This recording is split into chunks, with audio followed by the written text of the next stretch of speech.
नमस्कार दोस्तों, आप सबका स्वागत है आपके अपने चैनल गवर्नमेंट एग्जाम स्टडी में। दोस्तों, आज हम इस वीडियो में कुछ इंपॉर्टेंट चीज़ें बात करने जा रहे हैं, इसीलिए इस वीडियो को अंत तक ज़रूर देखना। सबसे पहले तो मैं आप सबसे पूछूंगी कि आप सभी लोग कैसे हो और परीक्षाओं की तैयारियां कैसी चल रही हैं।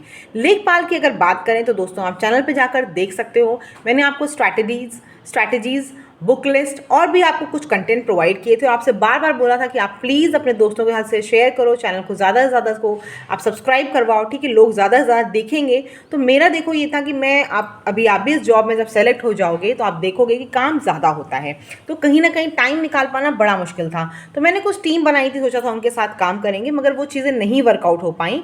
कोई बात नहीं, अभी फिर से आप लोग बोल रहे हो तो मैं क्लासेस लूँगी, क्योंकि मेरे पास कंटेंट है और मुझे आपको पढ़ाना ही है, मुझे आपको पढ़ाना बहुत पसंद है।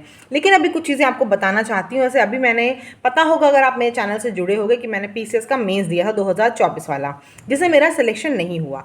जब सिलेक्शन नहीं होता है तो आप सोचोगे देखो मैडम के पास एक जॉब है फिर भी मैडम परेशान है। लेकिन अगर देखो आपका एक लाइफ में गोल होता है, आप सोचते हो कि नहीं मुझे ये अचीव कर लेना है, तो आप जब वो चीज़ नहीं ले पाते हो, नहीं पहुँच पाते हो, तो आपको निराशा होती है। हर किसी को होती है, मुझे भी होती है, आपको भी होगी। हमेशा आपने भी कई एग्जाम दिए होंगे, नहीं सिलेक्शन हुआ होगा तो आप दुखी हुए होंगे। मैं रिजल्ट आने के बाद से बड़ी परेशान थी, बहुत दुखी थी। तो मेरे हस्बैंड ने एक स्टोरी बताई, एक चीज़ समझाई मुझे, जो मुझे लगा कि मुझे आपके साथ शेयर करनी चाहिए। उन्होंने बताया कि उनके गांव में एक फ़कीर था, स्टोरी सुनाई। हाँ, उनके गांव में एक फ़कीर था, और वो फ़कीर फेमस क्यों था कि जब भी कभी बारिश नहीं होती थी तो फ़कीर नाचता था, और उसके नाचने पे क्या होता था, बारिश हो जाती थी। तो लोग उस फ़कीर की बहुत इज्जत करते थे। अब हुआ यूँ कि धीमे धीमे टाइम बदलने लगा, बच्चे जो थे वो बड़े हो गए और शहरों में जाके पढ़ने लगे। जब वो वापस आए तो उन्हें ये सब लगा कि ये सब चीज़ें अंधविश्वास है और बेकार है, क्या ज़बरदस्ती किसी फ़कीर से बोलना कि बारिश नहीं होगी, तुम नाचोगे तो बारिश हो जाएगी। उसी साल इत्तेफाक से ऐसा होता है कि बारिश नहीं होती, डिले हो जाती है। अब क्या होता है, गांव में जो फसलें होती हैं सूखने लग जाती हैं। लोग वही कहते हैं कि चलो फ़कीर से बोलते हैं, वो नाचेगा तो बारिश हो जाएगी। युवाओं ने कहा कि नहीं, ये बात बिल्कुल सही नहीं है, आप मंच सजाओ, फ़कीर क्या, हम नाचेंगे तब भी बारिश हो जाएगी। ये हुआ कि ठीक है भाई, चलो युवा ही करेंगे।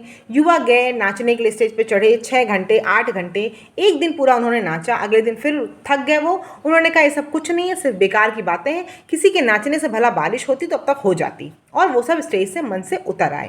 अब बारी किसकी आती है, बारी आती है फ़कीर की। फ़कीर से बोला जाता है कि अब आप नाचिए। फ़कीर चढ़ जाता है स्टेज पे, सुबह से शाम, शाम से फिर अगली सुबह, फिर अगली सुबह से शाम, ऐसा करते करते 3 से 4 दिन तक फ़कीर लगातार नाचते ही रहते हैं, और उसके बाद आखिरकार बारिश हो ही जाती है। अब युवा एकदम वो हो जाते हैं कि कैसे, हमने नाचा बारिश नहीं हुई, इन्होंने नाचा तो बारिश हो गई। उन्होंने पूछा कि फ़कीर इसमें राज क्या है कि आप नाचे तो बारिश हो गई और हम नाचे तो बारिश नहीं हुई। तो फ़कीर जी बोले कि देखो तुम क्या किए, तुम नाचने, बारिश होने के लिए नाचे कि मैं नाचूं और बारिश हो जाए। मैंने क्या किया, मैं बारिश होने तक नाचा। ठीक है, समझ में आ रहा होगा आपको अंतर इसमें। वो जो युवा थे सारे, वो बारिश होने के लिए नाचे, और फ़कीर बारिश होने तक नाचा। इससे आपको ये समझना चाहिए कि जो आपका संघर्ष है, आपको क्या करना, अपने संघर्ष को लक्ष्य तक पहुंचाने, जब तक आप लक्ष्य तक पहुंच नहीं जाओगे तब तक आपको संघर्ष करना है। ये नहीं कि लक्ष्य को पाने के लिए संघर्ष कर रहे हो, लक्ष्य को पाने के लिए संघर्ष नहीं करना है, लक्ष्य के पहुंचने तक आपको संघर्ष करता रहना है। अगर आपको एक बार निराशा मिलती है, दूसरी बार निराशा मिलती है, तब भी आपको अपने संघर्ष को त्यागना नहीं है। वही जो आपका एक आखिरी अटेम्प्ट, जिसमें आप गिव अप कर जाते हो, आप सोचते हो नहीं यार 2 नंबर से रह गया हमारा, अब नहीं कर पाएंगे, उसी अटेम्प्ट को आपको क्या करना है दोस्तों, उसी अटेम्प्ट को आपको अच्छे से देना है। उसी समय जो छोड़ देता है वो पीछे रह जाता है और अपने सपनों तक नहीं पहुंच पाता है। अब ये चीज़ें तो आपको समझ में आ गई होंगी। अब एक चीज़ और आपसे कहना चाहती हूँ, वो ये है कि दोस्तों जैसे मैं, टाइम उतना नहीं मिलता कि प्रॉपर जैसे और चैनल वाले पूरा कंटेंट प्रोवाइड कर रहे हैं मैं वैसा कर पाऊँ। लेकिन अगर आप फिर भी पढ़ना चाहते हो तो मेरे पास कंटेंट पूरा अवेलेबल है, मुझे पता है किस बुक से क्या चीज़ें पढ़ानी, कौन से क्वेश्चन आपको पढ़ाने हैं। मैं बस आपसे ये कह रही हूँ कि मैं तो पढ़ाऊंगी, लेकिन अगर आपके पास कोई सुझाव है, आप ये चाहते हो कि नहीं मैम ऐसे करके आप पढ़ा सकते हो, सीधे सीधे बुक से आप पढ़ा सकते हो, तो आप मुझे वो चीज़ें आप कमेंट सेक्शन में बताना। बाकी मैं अपनी क्लासेस आपको सैटरडे से मिलनी शुरू हो जाएंगी। इस बार होली की शुरुआत आपको एक नए ढंग से कराऊंगी मैं, और चीज़ें आपके लिए लेकर आऊँगी। आप बस मुझे थोड़ा सा, अगर आपको लगता है कि नहीं हम इस तरह से पढ़ाएंगे तब भी आप लोग पढ़ोगे, तो प्लीज़ कमेंट सेक्शन में ज़रूर सुझाव को देना, क्योंकि टाइम का थोड़ा सा रेस्ट्रेंट रहता है, मेरे पास भी इशू रहता है थोड़ा सा टाइम का।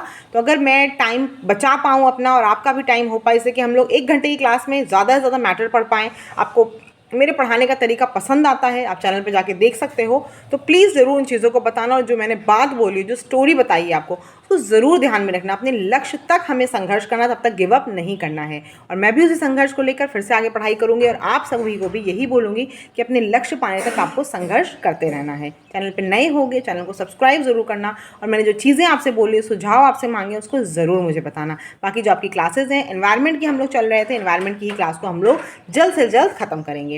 इस वीडियो को थोड़ा सा प्यार दिया करो, थोड़ा सा शेयर किया करो, अपने दोस्तों के साथ इसको ज़रूर पहुँचाया करो, जिससे कि एक मोटिवेशन मिलता है और काम करने में और ज़्यादा अच्छा लगता है। धन्यवाद।